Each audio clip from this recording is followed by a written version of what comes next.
So one of the things that Melodyne is really very good at, apart from just standard pitch correction, is the ability to manipulate the audio to create fairly convincing vocal doubles or harmony vocals from one original source.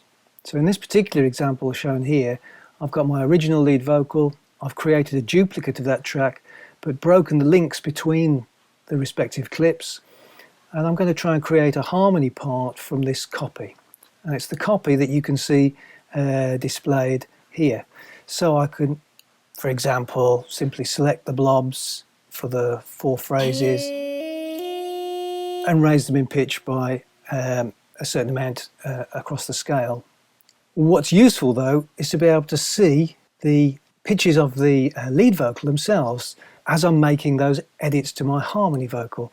So we could toggle on the display here, and the grey blobs represent the pitches for my original lead vocal, and the red ones, which are the orange ones that I'm now editing, for my harmony vocal. And what that gives you is a visual reference, as you can see as you move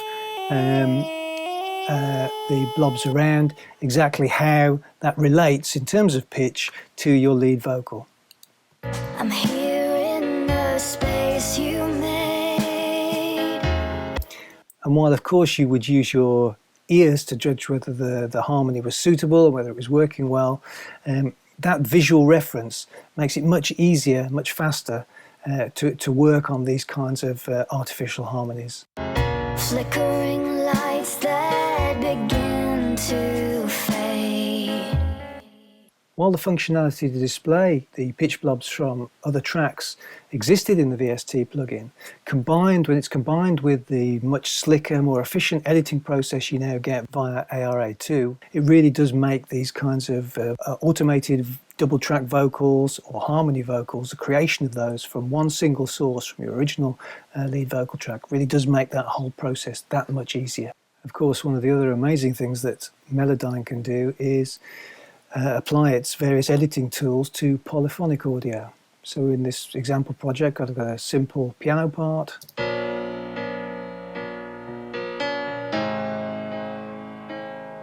And we could apply the Melodyne extension to that.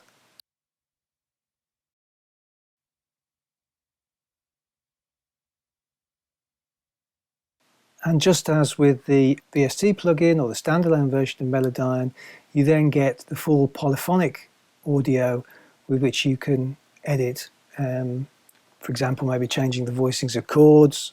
All of those features work just as they did in the standalone and the VST versions of Melodyne. Of course, editing polyphonic audio is still quite challenging. The results are very much dependent upon your source material.